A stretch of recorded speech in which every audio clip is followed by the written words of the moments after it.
역대하 5장 1절부터 14절의 말씀을 드렸습니다.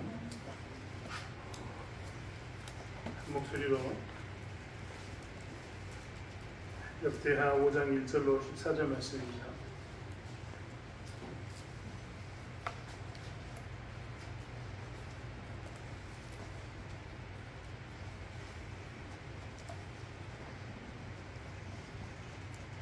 역대하 5장 1절로 14절 말씀을 한 절씩 교독하겠습니다. 솔로몬이 여호와의 전을 위하여 만드는 모든 일을 마친지라. 이에 솔로몬이 그의 아버지 다윗이 드린 은과 금과 모든 기구를 가져다가 하나님의 전 곳간에 두었더라.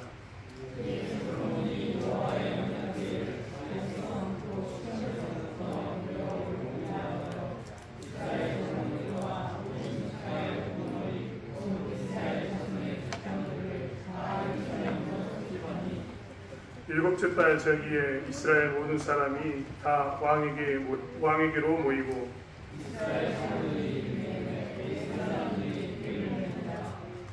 궤와 해막과 장막 안에 모든 거룩한 기구를 메고 올라가되 레위인 제사장들이 그것들을 메고 올라가매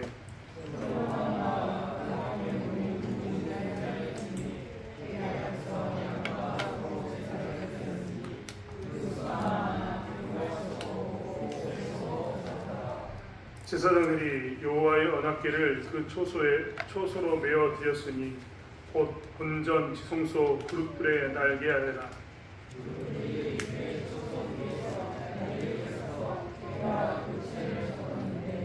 그 채가 길어서 궤에서 나옴도 그 끝이 본전 앞에서 보이나 밖에서는 보이지 아니하며 그 궤가 오늘까지 그곳에 있으며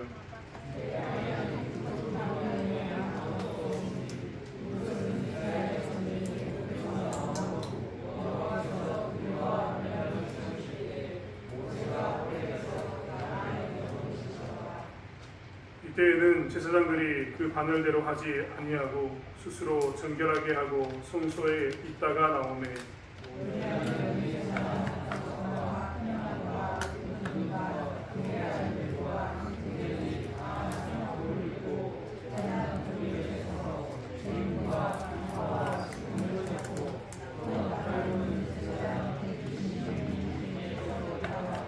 나팔 부는 자와 노래하는 자들이 일제히 소리를 내어 여호와를 찬송하며 감사하는데 나팔 불고 재금치고 모든 악기를 울리며 소리를 높여 여호와를 찬송하여 이르되 선하시도다 그의 자비하심이 영원히 있도다 하매 그때 여호와의 전에 구름이 가득한지라.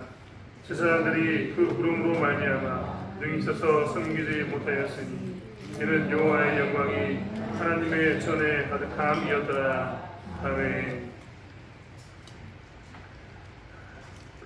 이번이 유네스코에 사도광산을 등재했습니다. 사도광산이라는 것 우리하고 무관한 것처럼 보이지만 사실 우리 역사의 슬픈 이야기를 담고 있는 곳입니다. 굉장히 좁은 탄광이 있었고 그 탄광을 통해서 일본은 군수물품을 동원하는 그런 일들을 진행했었습니다. 그런데 그 탄광이 너무나 비좁고 들어가기 힘들고 들어가면 죽을 확률이 많기 때문에 그때 일본이 선택한 것은 조선인들을 강제로 징용에다가 그곳에 투입하는 것이었습니다. 일본의 그 사도광산은 그렇기 때문에 수많은 조선인들이 죽었던 장소이기도 합니다. 그런데 그 사도광산을 등재할 때 유네스코에 등재를 했는데 유네스코는 세계에서 관리하는 문화유산을 이야기하는 겁니다. 거기에 등재하려고 할 때마다 대한민국이 계속해서 반대를 했습니다.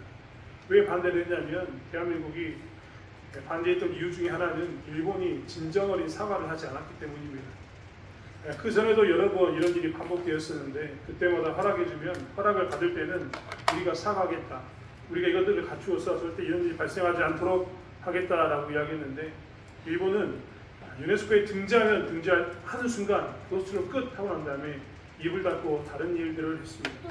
예를 들면 그것을 위해서 박물관을 만들어주겠다라고 이야기하고 그것을 홍보하겠다라고 이야기했는데 홍보하는 장소는 저 멀리 있거나 사람들이 보지 않는 장소에 했거나 혹은 자기들의 말에는 표기를 하지 않는 일부러 고의로 누락해 버리는 그런 일들을 자행했습니다. 그래서 한국은 이번에도 사도광산을 등재할 때 그런 일이 반복되면 안 되겠다 싶어서 절대 해주지 않는다라고 이야기했는데 이번 정부 들어서 그것을 허락했습니다. 정치적인 판단을 가지고 허락했겠지만 중요한 것은 무엇이냐면 사도광산을 등재할 때 조선인 징용자, 조선인들에서 강제로 노동시켰던 그 일에 대해서 등재하겠노라고 이번만큼은 꼭 우리가 그것을 기록해서 이 슬픔을 남기겠노라고 이야기했었는데 정작 일본이 또 하지 않았습니다. 사실 그렇기 때문에 이 사도광산의 유네스코에 등재한 것에 대해서 지금도 정치권에서 왈가왈부하고 있습니다. 왜 이렇게 됐는가? 우리가 바랬던 것은 무엇이냐면 그들이 진정어린 사과를 하고 그들이 그것에 대해서 국민에게 보여주고 외국인들이 오면 강제 노동을 시켰던 그 뼈아픈 역사가 그들 가운데 있었다는 것을 적어주기로 했기 때문에 했었는데 그것을 빼버린 겁니다. 이랬을 때 우리가 하는 분노는 무엇이냐면 그것에 대한 사실 우리가 바라는 것 딱 하나밖에 없지 않습니까? 진정어린 사과와 함께 등재하는 것, 자기들의 잘못을 용서를 비는 겁니다. 그런데 일본이 그걸 하지 않았습니다. 우리는 이런 일이 있을 때마다 분노합니다. 어떤 일을 진행함에 있어서 다 해주는 것처럼 이야기합니다. 그런데 정작 제일 중요한 것을 쏙 빼버립니다. 그리고 제일 중요한 것은 해줄게 하고 난 다음에 해주지 않으면 그때 우리는 분노합니다. 대부분 사람들은 다 이렇습니다. 요즘 말로 이야기하면 정말 안고 없는 찐빵이에요. 찐빵은 찐빵인데 안에 속이 없는 찐빵 이런 것이라고 이야기하면서 속 없는 찐빵이라고 사람들은 이야기하면서 이 안고 없는 찐빵에 대해서 비아냥거리고 조롱합니다. 사실 우리는 이런 것처럼 무엇인가를 찾을 때는 그 안에 무엇이 핵심인가 이것을 우리는 더 많이 찾습니다. 그래서 그 핵심이 있으면 뭐라고 이야기하냐면 그것은 진정성이 있다라고 이야기하나 진짜다라고 이야기합니다. 예를 들면 이스라엘 다 오려면 이스라엘은 반드시 뭐가 있어야 되느냐? 성전이 있었어야 했습니다. 이스라엘 땅에 만약에 성전이 없다 그러면 그건 이스라엘이 아닌 겁니다. 왜 이스라엘 땅에 성전이 없으면 이스라엘이 아닐까요? 성전이 상징하는 바가 뭐였습니까? 성전과 성막이 상징하는 것은 하나님의 존재였습니다. 그동안요 다른 나라들은 다 자기들 나라에다 우상을 만들 수 있었어요. 예를 들면 우리가 잘 알고 있는 다곤 신전의 다곤, 거기 다곤 신전의 다곤은요 우상이 있었거든요. 우상을 잘 만들어가지고 신전 안에 딱 들어가면 다곤 신이 딱 서 있는 겁니다. 그러니까 사람들 다 이야기할 수 있는 거죠. 야 다곤 신의 신전에는 다곤 신이 있다. 다곤 신에 보면 우리의 신이 있다 라고 이야기할 수 있는 것이었습니다. 그런데 이스라엘 하나님은 자기 형상을 가지고 만들려고 했느냐? 그렇지 않습니다. 하나님은 어떤 것도 우상이라고 이야기하면서 못 만들겠습니다. 그러면 이스라엘 백성들은 뭘 가지고 하나님이 계시다고 이야기할 수 있을까요? 그들이 외부로 드러낼 수 있는 가장 좋은 것은 뭐냐면 성전이었습니다. 성막과 성전을 통해서 그들은 뭘 할 수 있었냐면 야 우리 신이 우리 하나님이 어디 있다? 여기에 계신다 라고 이야기할 수 있는 겁니다. 여러분 우리가 교회 예배당 그리고 교회 이 예배당 위에 있는 십자가를 중요시 여기는 이유는 뭡니까? 이것이 기독교의 상징이기 때문에 그렇습니다. 우리가 만약에 하나님이 어디냐? 하나님 우리를 사랑하는 게 어디냐? 라고 물으면 우리 뭐라고 이야기합니까? 십자가를 봐라. 예수님이 우리 위해서 십자가 못 박혀 죽으셨다. 이렇게 이야기하는 것 아니겠습니까? 그리고 우리가 왜 예배당에서 예배를 드리냐면 여기 하나님의 집이라고 이야기하면서 우리는 보이지 않는 하나님을 이 예배당에서 함께 예배드림으로 해서 우리는 하나님에게 속해 있는 사람입니다 라고 세상에 외쳐주는 겁니다. 그렇지 않습니까? 집에서도 TV 보고 예배드릴 수 있습니다. 그렇죠? 하지만 우리는 굳이 여기에 모입니다. 왜 모일까요? 우리는 여기에 모이는 순간 뭘 외치고 있는 거냐면 여기에는 하나님이 계신다. 우리는 하나님을 섬긴다라는 그 외침이 들어있는 겁니다. 그런 것처럼 이스라엘 백성들에게도 성전이 중요했던 이유는 뭐냐면 이스라엘 백성들에게는 하나님의 형상이 없으니까 무엇을 가지고 이야기하겠어요? 이런 거 들고 와가지고 야 우리 하나님이야 라고 이야기하면 좋은데 우리 하나님이야 라고 이야기할 수 있는 게 아무것도 없습니다. 오직 뭐만 있다고요? 성전. 그렇기 때문에 그들은 성전을 통해서 뭘 했냐면 하나님 계심을 증거했습니다. 성전을 보여주면서 다른 신들 우리 섬기는 자들에게 이야기했을 것 아닙니까? 다른 나라 사람들이 네 하나님이 어디 있냐? 라고 물어보면 우리 하나님은 어디에 계신다? 만 위에 계시지만 온 세상에 계시지만 우리 하나님은 어디에 계신다고요? 하나님 이제 상징은 성전이야 라고 이야기할 수 있었던 겁니다. 그렇기 때문에 이스라엘 백성들에게 있어서 성전은 핵심 중에 핵심, 하나님의 백성으로서 대표적인 그런 상징물이었습니다. 만약에 이스라엘 백성들 안에 성전이 없다, 성막이 없다 그러면 그들은 사실 안고 없는 찐빵과 똑같습니다. 그런데 그 성전이 있다고 다 했는가? 그렇지 않습니다. 성전이 있다고 다 했던 게 아니라 성전이 있어도 반드시 있어야 할 게 있었는데 그것은 뭐였냐면 하나님의 말씀이라고 했던 언약궤가 반드시 있었어야 했습니다. 그러니까 성전은 지어졌는데 그 안에 언약궤가 없으면 그것 또한 뭐라고 이야기할 수 있냐면 안고 없는 찐빵. 성전은 있는데 진정성을 알 수 없는, 성전 안에서 무엇을 가지고 하나님이 이야기할 것인가에 대해서 이야기할 때마다 언약궤를 가지고 이야기할 수 있었어야 했던 것을 우리는 보게 됩니다. 즉 성전 안에 언약궤가 없으면 그것은 마치 안고 없는 찐빵처럼 아무것도 아닌 성전이 되는 겁니다. 빈 공간이 성전이었다는 겁니다. 그렇기 때문에 이스라엘은 성전의 가장 지극히 거룩한 장소에 가장 은밀한 장소, 사람이 함부로 들어갈 수 없는 거룩한 공간을 구분해두고 거기에 뭘 넣냐면 언약궤를 집어넣었습니다. 왜냐하면 그래야지만 그 언약궤가 뭡니까? 하나님의 상징으로서의, 이스라엘의 상징으로서의 존재로서의 역할을 감당하기 때문에 그렇습니다. 그래서 이스라엘 백성들은 뭘 했냐? 성전을 지었고 성전 안에 이렇게 가장 깊숙한 곳에 언약궤를 두었던 겁니다. 사실 언약궤가 당시에는 어디 있었는가에 대해서 오늘 5장 1절은 잠시 우리에게 이야기해주고 있습니다. 거기에 보면 솔로몬이 여호와의 전을 위하여 만드는 모든 일을 마친지라. 이에 솔로몬이 그의 아버지 다윗이 드린 은과 금과 모든 기구를 가져다가 하나님의 전 곳간에 두었더라라고 이야기합니다. 그리고 2절에 보면 이에 솔로몬이 여호와의 언약궤를 다윗성 곧 시온에서부터 메어 올리고자 하여, 즉 언약궤는 어디 있었냐면 다윗성에 있었다는 겁니다. 성막과 언약궤가 따로따로 떨어져 있는 그런 모습 가운데 있었는데 이제 성전을 다 지었습니다. 그렇기 때문에 이스라엘은 이제 이해할 수 있는 거죠. 우리는 하나님의 백성이다. 뭘 통해서? 성전을 통해서. 그런데 그 다음 이야기를 해야 됩니다. 우리는 하나님의 성전이 있는데 하나님이 계신다는 걸 뭘로 증명할래라고 이야기하면 뭘로 증명해야 된다고요? 언약궤로 증명해야 되는데 그 언약궤가 지금 다윗성에 있는 겁니다. 그래서 솔로몬은 어떻게 하냐면 이 언약궤를 이제 성전 안에 가장 은밀한 지성소에 그것들을 옮기려고 하고 있는 장면이 오늘의 본문이고, 옮겼던 이야기가 오늘에 있는 본문입니다. 언약궤에 있는 성전이라고 제가 제목을 정했는데, 왜냐하면 언약궤 없는 성전은 성전이 아니기 때문에 그렇습니다. 성전은 반드시 뭐가 있어야 된다고요? 언약궤가 있어야 됩니다. 왜냐하면 언약궤가 뜻하는 게 뭐였냐면 언약궤 위에 이렇게 그룹들이 서 있음으로 해서 그 안에서 하나님이 앉아서 통치한다라는 상징적인 의미가 그 안에 다 들어있기 때문에 언약궤는 반드시 성전에 있었어야 했습니다. 그래서 언약궤에 있는 성전이야말로 정말 진짜 하나님이 통치를 상징하는 것이기 때문에 이제 솔로몬은 무엇을 하냐면 성전을 짓고 언약궤를 옮기는 작업을 하려고 했습니다. 성전에 보면 오늘 그 언약궤를 언제 옮겼다라고 이야기하냐면 일곱째 달에 옮겼다라고 이야기하고 있습니다. 일곱째 달. 우리는 이런 절기에 대해서 잘 모르니까 일곱째 달 절기에라고 이야기하면 다 지나가 버립니다. 솔로몬은 이 언약궤를 성전으로 옮길 때 그냥 야 이제 성전 만들었으니까 옮기자 이렇게 옮긴 게 절대 아닙니다. 솔로몬은요 날짜를 정했습니다. 우리가 말하는 길이를 정했다 이런 게 절대 아닙니다. 하지만 상징적인 날을 정했어요. 상징적인 날. 그 상징적인 날이 일곱째 달입니다. 앞으로 성경을 보면서 일곱째 달 나온다 그러면 항상 기억이 됩니다. 이스라엘은 달력을 여러 개 쓰고 있었는데 이스라엘이 일곱째 달 이렇게 표현하면 항상 기억이 뭐냐면 신년이 시작됐구나. 새해가 시작됐구나. 6월절로 인한 종교적인 새해도 있었지만 또 다른 달력으로서 신년이 10월달이 있었는데 10월달이 이스라엘 달력으로는 일곱째 달입니다. 그런데 일곱째 달 하면 신년이 시작되는 날. 신년이 시작되면 뭘 하냐? 나팔절로 나팔을 불어서 새해가 시작됐습니다 외칩니다. 그리고 10일이 되면 대속제일을 지킵니다. 그리고 다시 20일과 25일이 되면 초막절을 지킵니다. 그런데 오늘 본문에 보니까 일곱째 달 절기에 온 이스라엘 모든 사람이 왕에게 모였다라고 이야기하고 있습니다. 그 말은 뭐냐면 여러 가지 절기가 있겠지만 그 중에 상징적인 절기에 모였다는 것을 의미합니다. 그럼 이스라엘 백성들에게 일곱 자리의 상징적인 절기, 법궤와 관련된 절기는 언제가 있습니까? 여러 날이 있지만 그 대표적인 게 초막절입니다. 왜 초막절이냐면 하나님께서 이스라엘 백성들을 불러 모아가지고 광야 생활을 했지 않습니까?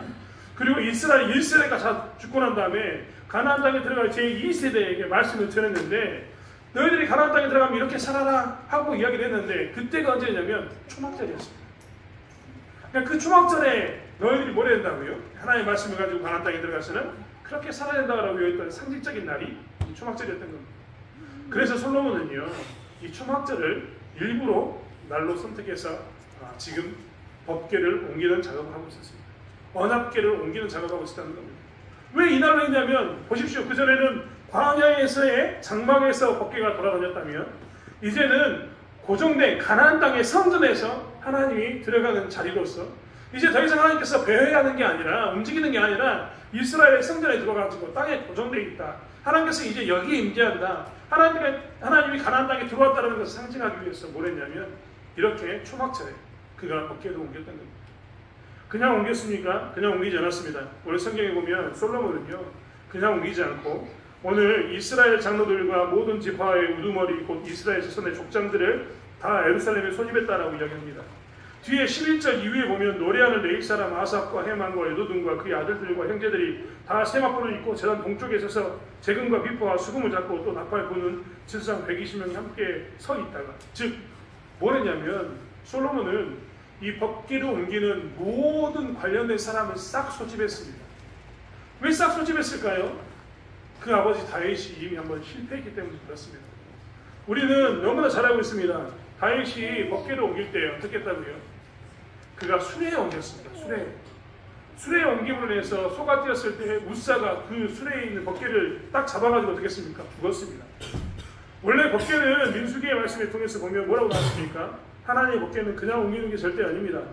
하나님께서는 법궤를 뭐라고 얘기했냐면 제사장이 메어서 옮겨야 된다라고 이미 율법에 이미 주었습니다. 그런데 다윗은 어떻게 했다고요? 그걸 물어보지 않고 법궤만으로 옮기려고 하다 보니까 법궤 옮기는 것을 중요시 여기다 보니까 소가 끄는 수레에다 옮겨가지고 사단이 났던 겁니다. 솔로몬은 그러한 모든 것을 피하고자 이제 유관, 즉 관련된 모든 사람들을 소집합니다.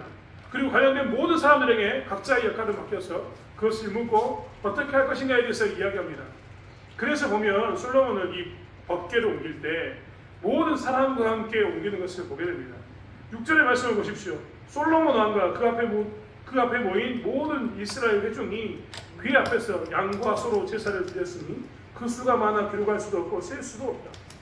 제사장들이 여호와의 언약궤를 그 초소에 메어 드렸으니 철저하게 이 솔로몬은 말씀에 준수해서 모든 관계자를 불러가지고 함께 그 일을 진행하고 있는 겁니다.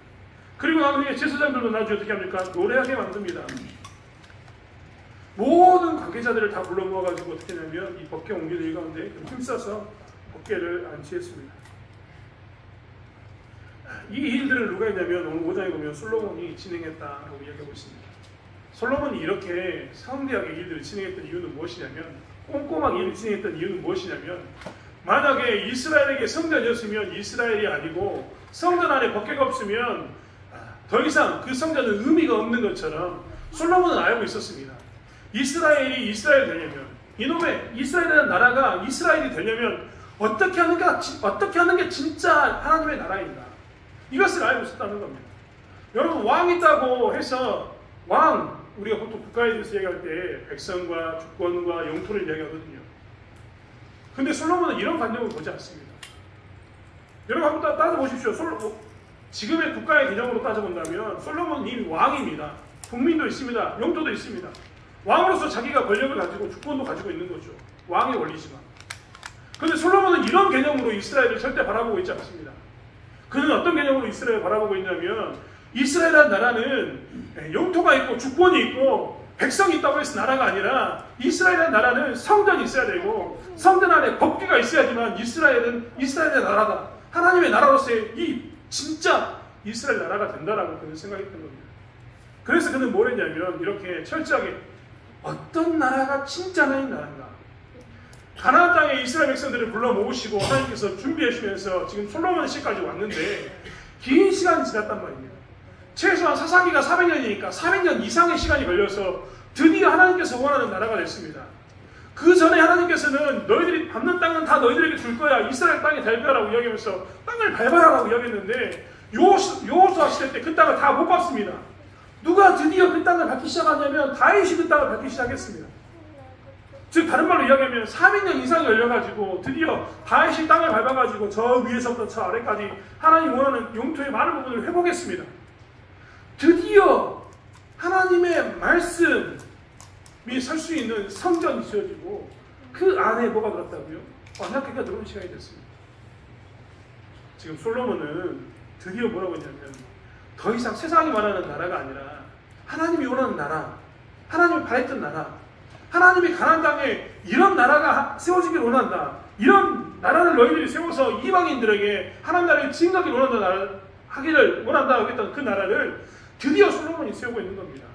그리고 그 나라는, 하나님의 나라는 어떤 게 진짜 하나님의 나라인가에 대해서 오늘 5장을 통해서 이야기하고 있습니다. 이스라엘 백성들이 역대기 때 포로로 끌려갔다가 돌아온다고 제가 말씀드렸습니다. 포로로 끌려갔다 돌아온 사람들 입장에서도 어떤 게 진짜 하나님의 나라일까에 대해서 고민하지 않을 수가 없었을 겁니다. 그들도 국가와 영토와 주권에 대해서 고민하지 않을 수 없었을 겁니다. 야, 우리가 다윗 왕조가 돼야 되는데, 우리가 다시 옛날처럼 다윗처럼 땅을 회복해야 되는데, 우리가 다시 한번 정말 많은 백성이 와가지고 다 모여가지고 살아야 되는데, 이런 생각했을 겁니다. 그런데 오늘 하나님께서는 솔로몬의 이 성전 사건을 통해서 이스라엘 백성들에게 뭘 이야기하고 있냐면, 너희들이 백성이 아무리 많이 돌아오고, 너희들이 아무리 다윗처럼 땅을 회복하고, 너희들이 아무리 다윗 왕조를 회복해도 그 안에 하나님의 법궤가 없다면 그것은 이스라엘이 아니다라고 이야기하고 있는 겁니다. 즉, 하나님이 원하는 나라는 어떤 나라인가? 하나님은 어떤 나라를 세우기를 원하는가? 진짜 하나님이 이것은 하나님의 나라야 라고 이야기하는 그 나라는 무엇이 있는 나라인가에 대해서 설명하고 있다는 겁니다. 그 대표적인 첫 번째가 뭐였습니까? 하나님이 원하는 진정한 나라는 오늘 이야기했던 것처럼 성전이 있고, 성전 안에 뭐가 있는 나라? 하나님의 언약의 말씀이 중심에 놓인 나라. 이 나라가 진짜 하나님의 나라라고 선포하고 있는 겁니다. 그러니까 이스라엘이 다시 하나님의 나라를 만들 때는 다른 거 다 필요 없습니다. 성전도 지어야 되고, 물론 지어야겠죠. 그 다음에 땅도 회복해야 됩니다. 물론 회복해야겠죠. 우리가 에레미야를 보고 있는데 애국으로 도망간 사람도 있고, 저 암몬으로 도망간 사람도 있고, 바벨론으로 끌려간 사람도 있는데, 이 사람들이 다 모여야 됩니다. 다시 영토도 회복해야 되겠죠. 다 잃어버렸으니까 다 취급하고 회복해야겠죠. 하지만 그보다 더 중요한 건 뭐라고요? 하나님의 말씀이 중심에 있는 나라. 이 나라가 진짜 나라다라고 이야기하고 있는 겁니다. 그러니까 이스라엘은 돌아와서 나라를 다시 세울 때 어떤 나라를 삼아야 됩니까? 하나님의 말씀이 있는 나라를 삼아야 됩니다. 오늘 본문 보시면서 여러분 속으로 의아해 있는 사람이 분명히 있었을 겁니다. 교회에 좀 다녔던 사람들은요, 오늘 성경책 읽으면서 이거 뭐야? 하는 부분이 분명히 있었습니다. 그게 뭡니까? 10절에 있는 이야기입니다. 10절에 있는 이야기. 10절 한번 읽어볼까요? 10절. 졸리니까 10절. 대화가 10절.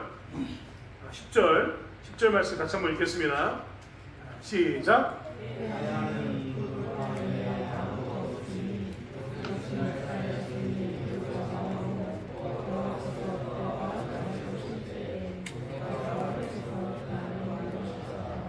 아니, 우리가 그동안 주구장창 외웠던 게 뭡니까? 하나님의 법궤 옆에는, 법궤 안에는 세 가지 물건이 있었다라고 우리가 늘 외우고 살지 않았습니까? 하나님의 법궤하고 관련된 세 가지 물건, 하나님께서 이거 보관해라 했던 세 가지 물건이 있었습니다. 첫 번째가 뭐였을까요? 대회가 첫 번째가 뭐였을까? 본문에 나왔습니다. 두벌판.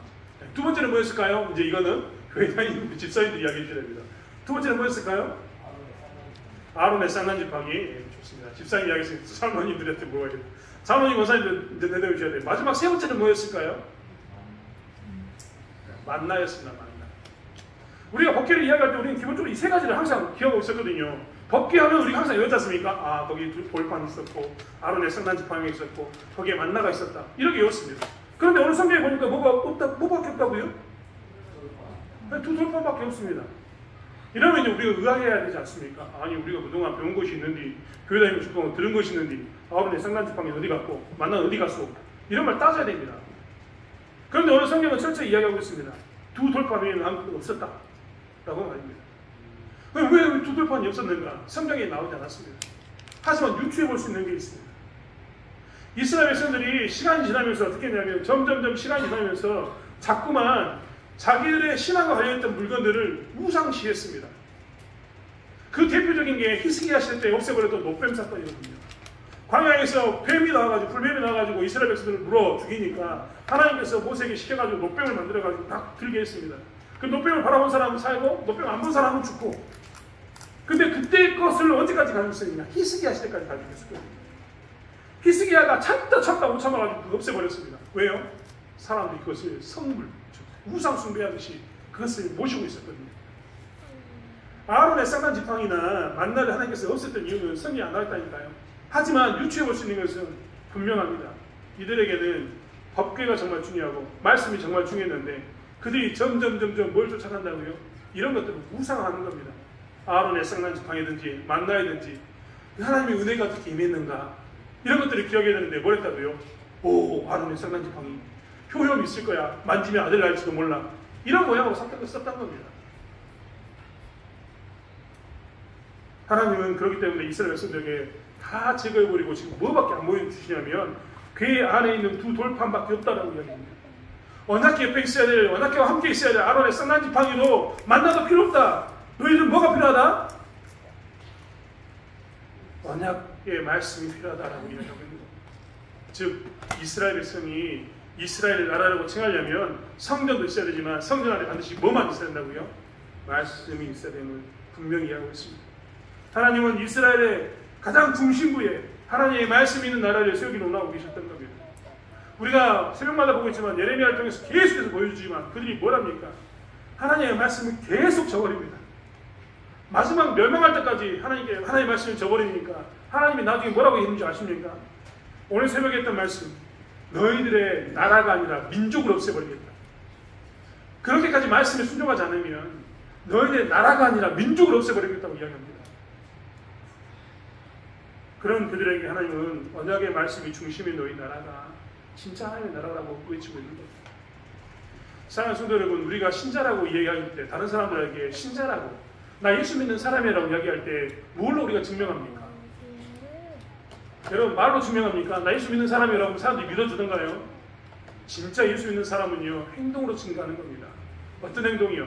말씀대로 사는 행동. 어떤 일이 있어도 나는 내 안에 있는 말씀, 내 중심에 말씀이 가장 큰 무기가 있어가지고 이 말씀이 한 대로 나는 사는 사람. 내게 불리하든 혹은 내게 유리하든 내가 그 말씀대로 사는 사람을 세상은 뭐라고 얘기하냐면 저 사람은 예수 믿는 사람, 그리스도인이라고 칭해주는 겁니다.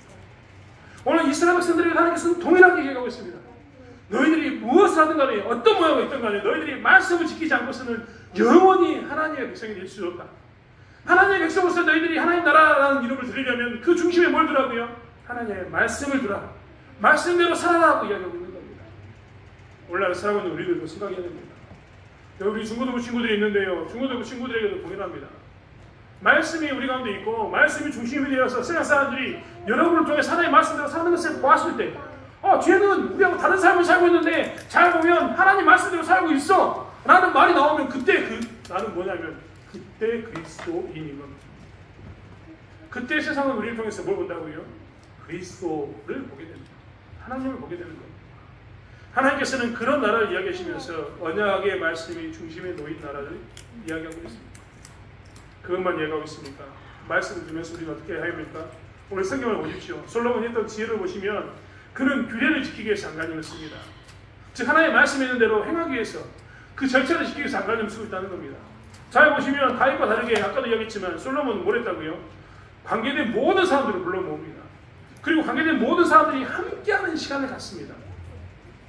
하나님 나라는 하나님의 규례에 따라서 함께하는 사람들이 모인 곳이 하나님의 나라인 겁니다. 가끔 교회는 몇몇 충성된 사람에 의해서 세워진다? 그렇지 않습니다. 가장 위험한 교회, 가장 교회가 위험한 교회는 어느 교회냐면 한 사람에 의해서 좌지우지되는 교회가 가장 위험합니다. 여러분 가끔 간증을 하다 보면 우리 교회의 헌금의 50%는 저 사모님이 합니다. 이런 교회 있습니다. 그 교회가 제일 위험합니다. 우리 교회의 대부분의 봉사는 저 사람이 합니다. 그 교회가 제일 위험합니다. 왜 제일 위험할까요? 한 사람에 의해서 좌지우지되는 교회이기 때문에 그렇습니다. 하나님은 하나님 나라를 세울 때 결코 한 사람에 의해서 좌지우지되는 교회를 원하지 그런 하나님 나라를 원치 않습니다. 오늘 솔로몬을 보십시오. 솔로몬은 그 일을 하면서 유관된 모든 사람들을 불러 모읍니다. 그리고 모든 사람을 동원해서 각자의 역할을 맡깁니다. 그리고 함께 언약궤가 성전에 들어가는 것을 지켜 행합니다. 사실 교회는 그리고 하나님 나라는 이런 일들이 있는 곳이 하나님의 나라인 겁니다. 나 혼자 다 할 수 있어요. 솔로몬이 규례를 몰랐겠습니까? 솔로몬이 율법을 몰랐겠습니까? 우리가 지금도 솔로몬에 대해서 지혜로운 자, 솔로몬 이전에도 없었고 이후에도 없는 지혜로운 자가 누굽니까? 솔로몬이다라고 이야기합니다. 솔로몬이 그가 썼던 책에 뭐라고 얘기하냐면 내가 이 책도 읽어보고 저 책도 읽어보고 이것도 공부해보고 저것도 공부해보고 다 공부해봤는데 다 헛되더라 라고 이야기합니다. 그는 세상 사람들이 찾아와가지고 구경할 만큼 지혜로운 사람이었습니다. 그런데 그가 하나님이 왕이 해야 될 성경을 필수하는 것, 말씀을 가까이 하는 것에 대한 이 말씀을 소홀히 했겠습니까? 하지만 그는 무엇을 하냐면 규례대로 모든 사람들과 함께 일을 진행합니다. 교회는 그렇기 때문에 하나님 나라는 함께하는 것이 진짜 교회인 겁니다. 내가 할 수 있다라고 이야기해서 다 하는 것은 하나님 나라를 잘못 세워가고 있는 겁니다. 내가 할 수 있으나 저 사람을 세워가지고 함께하는 겁니다. 내가 할 수 있음에도 불구하고 함께 하자라고 격려해서 세워나가는 것, 그게 뭐냐면 하나님의 나라인 겁니다. 여러분 그렇지 않습니까? 이 언약궤가 성전에 안치되는 이 사건 가운데 동참했던 사람들은요, 일평생 이야기했을 거예요. 야, 내가 그 현장에 있었다. 안 그럴 것 같아요. 우리가 지금도 월드컵 이야기합니다. 여러분, 우리 중고등 축구 월드컵 모르죠? 2002년도 월드컵 모르죠? 봤나요? 여기 우리 중고등 친구들은 2002년 이후에 태어난 애들입니다. 우리는 월드컵 봤지 않습니까? 우리는 월드컵 봤기 때문에 뭘 이야기합니까? 월드컵을 이야기합니다. 좀 더 올라가 볼까요? 올림픽 보신 분 올림픽. 88 올림픽. 우리나라에서 했던 올림픽. 저 88 올림픽 때 중학생이었거든요. 저 봤습니다. 여기 굴릉새 굴리고 막 뛰어가는 거 봤습니다.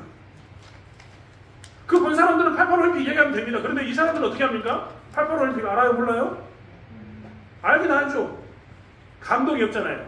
아, 우리는 그랬는데. 월드컵 2002년 우리 월드컵 광주에서 했을 때 어떻게 된지 알아요? 광주에 있는 시내버스 다 부서졌습니다. 애들이 미쳐가지고 올라가가지고 거기서 뛰는 바람에 난리 그런 날이 아니었거든요. 광주에 있는 그 축구장 월드컵 경기장에서 우리나라가 축구할 거라고 생각도 안 했어요. 티켓을 산 사람이 없어. 4강을 우리가 할 거라고 생각도 안 했으니까. 그런데 그걸 했습니다. 밤에 잠 안 자고 뛰어다니는 사람들 많이 있을 거예요. 저도 2002년 때 정말 숨 죽이면서 중국에서 와 이러고 있었습니다. 그런데 이런 감정을 누가 모릅니까? 경험하지 않았으면 모르는 겁니다. 솔로몬은 함께함으로 해서 그 성전에 언약궤가 안치되는 일들을 함께 나눴습니다. 이렇게 되면 그들은 두고두고 뭘 하냐면 하나님 일에 동참했음을 이야기하고 있고, 그게 신앙이 됩니다. 사실 진짜 하나님 나라를 세워가는 사람은 그렇기 때문에 누군가에게 하나님을 기억하게 만들고, 누군가의 하나님을 함께해서 그 사람을 독려하고 하나님과의 추억을 만들고, 나는 하나님의 백성인 것을 세워주는 사람이 어떤 사람이냐면 하나님 나라를 세우는 사람이고, 하나님 나라는 그렇게 솔로몬처럼 우리 규례와 함께 행하는 일들을 통해서 이렇게 사람을 세워가는 나라가 진짜 하나님께서 원하는 나라인 겁니다. 사랑하는 성도 여러분, 우리가 놓치지 않았으면 좋겠습니다. 우리가 진짜 놓치지 않았으면 좋겠습니다. 하나님의 나라를 어떻게 만드는가에 대해서 놓치지 않았으면 좋겠습니다. 우리는 모든 세대에 있는 우리들은 다 하나님께서 우리를 통해서 하나님 나라를 만들고자 함을 우리는 듣고 있습니다.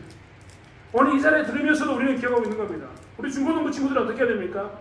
여러분을 통해서 하나님 나라를 만드는 일 가운데 동참해야 되는 겁니다. 목사인 저를 통해서 하나님 나라를 만드는 일 가운데 동참해야 되는 겁니다. 그리고 성도인 여러분도 다 여러분을 통해서 만들고자 하는 하나님 나라에 동참해야 되는 겁니다. 그리고 그 나라는 오늘 하나님의 말씀을 들었던 것처럼 하나님의 말씀의 가장 중심에 있어서 가장 영향력이 있고 그것이 삶의 기준이 되는 사람, 그게 하나님의 나라, 하나님이 원하는 나라입니다. 그리고 또한 규례대로 함께 해결해가면서 나 혼자 사는 게 아니라 누군가에게 하나님과의 관계를 맺어주고 하나님과의 추억을 만들어주면서 사람을 하나님 안에서 만들어가는 사람들이 존재하는 그런 나라가 하나님이 원하는 나라라고 하나님께서 말씀하고 계십니다. 우리는 어떤 교회를 만들고 있을까요? 우리는 어떤 교회를 세우고 있을까요? 우리 다시 한번 오늘 본문의 말씀을 통해서 생각해 보기로 합니다. 이스라엘 백성들은 포로로 끌려갔던 이스라엘 백성들은 진짜 생각 많이 했을 겁니다. 어떻게 하나님 나라를 세울까? 라고 말입니다. 무너져간다고 이야기하는 시대, 사람들이 교회를 떠난다고 이야기하는 시대, 이러한 시대 때 우리는 어떤 하나님의 나라를 만들어야 될까? 어떤 나라가 하나님의 진짜 나라인가를 묵상하면서 다시 한번 오늘 주신 말씀을 기억하면서 하나님의 나라를 만들어가는 저와 여러분이 되길 원합니다. 무너져가는 시대에 말씀을 중심으로 사람을 세우는 것을 중심으로 하는 그 하나님 나라를 세우기를 원하는 하나님의 마음을 보시면서 그것에 순종해 나가는 저와 여러분이 되길 원합니다. 기도하겠습니다. 하나님 언약궤가 있는 성전, 하나님께서는 언약궤가 없는 성전이 아니라 언약궤가 있는 성전을 이야기하고 있음을 보게 됩니다. 하나님, 성전에 언약궤가 없으면 무슨 소용이 있겠습니까? 우리가 하나님 나라를 세운다고 이야기하면서 하나님 말씀이 우리 가운데 없다면 무슨 소용이 있겠습니까? 하나님, 우리가 하나님 나라를 세운다고 이야기하면서 나 혼자만 나가는 홀로의 신앙이라면 그것이 무슨 소용이 있겠습니까? 하나님, 우리가 다시 한번 어떤 하나님 나라를 세울 것인가를 고민하게 도와주시고 하나님이 원하는 하나님 나라를 세워갈 수 있도록 붙잡아 주실 줄 믿습니다. 우리가 서로 각자가 이야기하기를 그것이 하나님 뜻이냐? 라고 물었을 때 그것이 하나님의 뜻이다 라는 것에 순종하고 함께 하나님 나라를 만들어가는 성도들 될 수 있도록 우리를 사용하여 주시옵소서. 감사드리며 예수님의 이름으로 기도드렸습니다.